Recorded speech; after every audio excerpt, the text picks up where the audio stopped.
Hola tout le monde. Alors aujourd'hui on se retrouve pour une update lecture. Donc voilà, c'était l'été, j'ai lu, c'est formidable, alors on commence tout de suite. Alors je vais tout d'abord vous parler de Nos âmes jumelles de Samantha Bailly. Alors qu'est-ce que ça raconte? C'est l'histoire de deux jeunes filles qui en gros se rencontrent sur un forum. Et toutes les deux organisent petit à petit un projet avec une fille qui écrit et l'autre qui illustre. Et à la fin, elles vont le présenter à la Japan Expo et rencontrer un petit peu les autres membres de leur petit club. Et voilà. En fait, c'est organisé de manière à ce qu'on ait un aperçu de la vie de chacune. Donc on a une alternance des points de vue. Et ça se déroule sur un an et j'ai beaucoup aimé.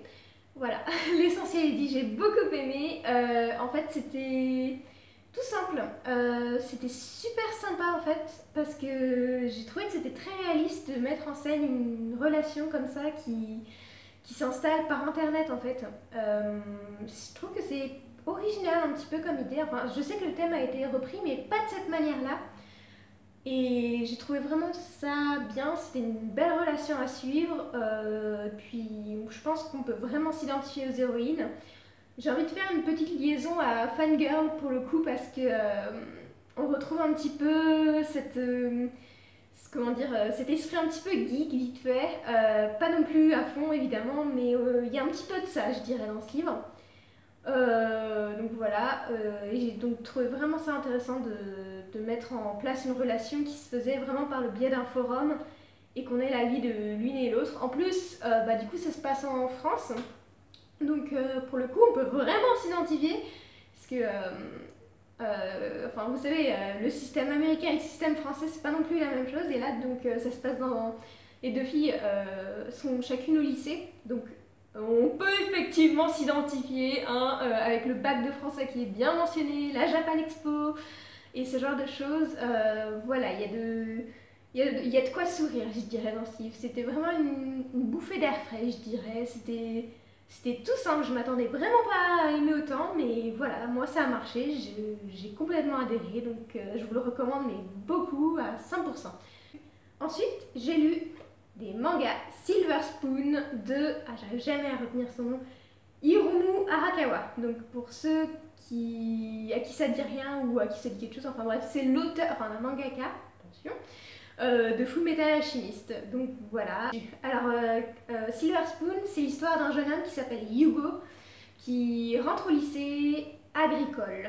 Et donc à partir de là, on va voir un petit peu comment ça se passe dans un lycée agricole, toutes les petites péripéties qu'il a à subir, tous les petits machins. Donc voilà, parce que lui en fait, il vient pas de la campagne à l'origine, lui c'est plus un élève qui vient d'une école privée, d'un collège privé. Donc c'est vrai que quand il entre au lycée agricole, ce qu'il a choisi lui-même, hein, enfin voilà, il est un petit peu dépaysé et tout, il découvre vraiment de nouvelles choses et j'ai trouvé certaines situations vraiment très drôles. Donc ici, j'ai oublié de vous dire, c'est le tome 7 et le tome 8, donc je connais la saga depuis un certain moment déjà, mais je vous raconte le contexte. Et donc voilà, alors ce que j'aime beaucoup à propos de Silver Spoon, c'est que c'est juste pas prise de tête du tout. Si vous voulez passer juste un bon moment, voilà, c'est ça qu'il vous faut. En plus, le format manga, vous savez, c'est vraiment court. Donc voilà, il y a vraiment de quoi faire. Les dessins, ils sont vraiment super sympas. Pour ceux qui connaissent Fullmetal Alchemist, vous connaissez un petit peu les dessins. Hein.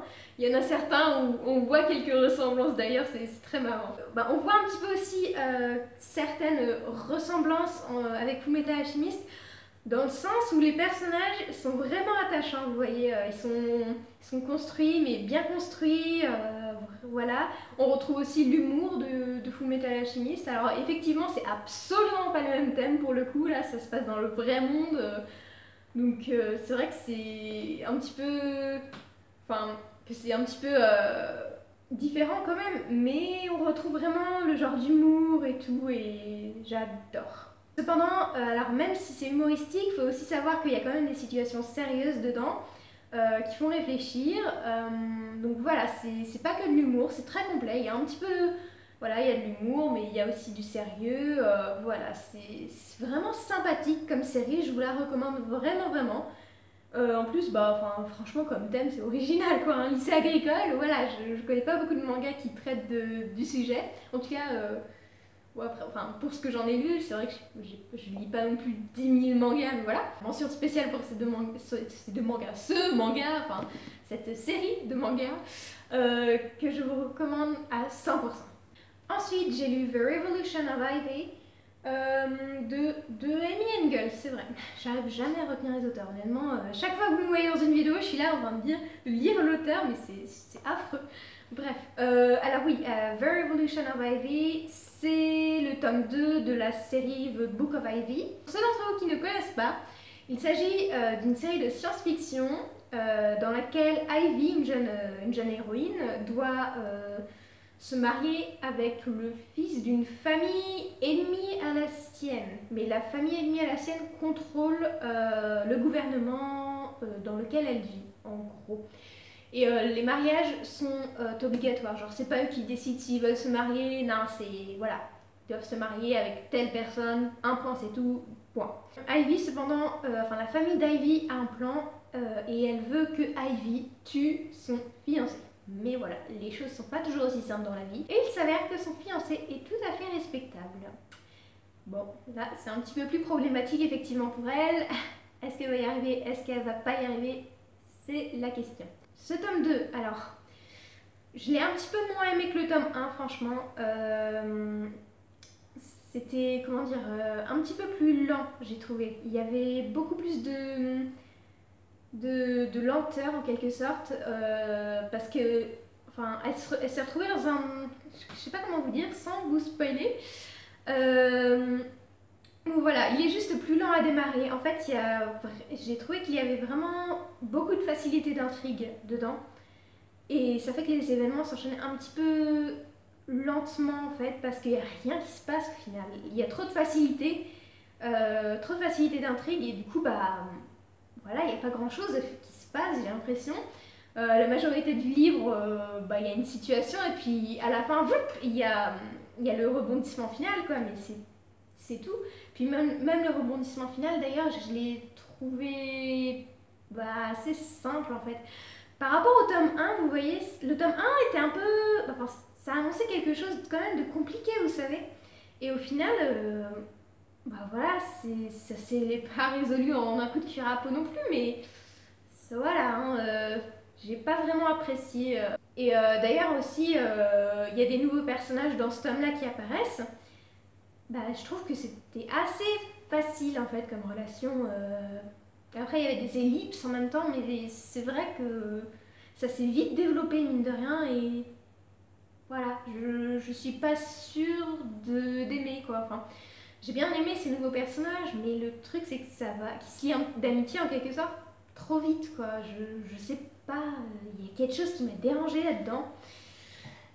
Et voilà, voilà. Bon, après, il y avait quand même certains points positifs. J'ai beaucoup aimé le début quand même, avant que ça s'étend un petit peu en longueur, parce que voilà, le début était sympathique, mais bon, après j'ai beaucoup moins aimé, et j'ai mis un petit peu plus longtemps à le lire que prévu, parce qu'il est assez court, mais au final, ouais, j'ai mis du temps à le lire. J'arrivais juste pas à être transportée par l'intrigue. Pour moi, il y avait trop de facilité d'intrigue. J'ai trouvé que pour une série de science-fiction, c'était pas assez prenant comme deuxième tome. Et c'est comme ça. Après, le deuxième tome, c'est aussi le dernier tome. Là, c'est une série à 2 tomes pour le coup. Et je pense que c'est aussi à cause de ça, mine de rien, parce qu'il n'y a pas eu de 3e tome. Il n'y en a pas de prévu en tout cas. Et donc, il fallait, je dirais... je pense que ça a dû un petit peu casser le rythme, et voilà, je sais pas. Le rythme du livre m'a absolument pas plu. Et enfin, on finit par Héros de l'Olympe. Pour le coup, je sais même pas le titre, je suis habituée à faire Héros de l'Olympe, de Rick Riordan, voilà. Donc voilà, Héros de l'Olympe, le sang de l'Olympe. Donc c'est le dernier tome de la saga Héros de l'Olympe, comme vous l'avez compris. J'avais commencé il y a 1 an ce livre, et puis je sais pas, tout à coup j'ai décroché. Je sais pas pourquoi, je veux dire, Non, franchement, je sais pas pourquoi, j'ai juste décroché et puis j'ai attendu un an avant de m'y remettre. J'ai honte d'ailleurs, très très honte, parce qu'en plus c'est le dernier tome quoi, donc on est censé être vraiment accroché à ça, tu vois, mais pour le coup, moi je l'ai mis quelque part pendant un an et voilà, c'est tout. Bref, alors qu'est-ce que Héros de l'Olympe? Qu'est-ce que ça raconte?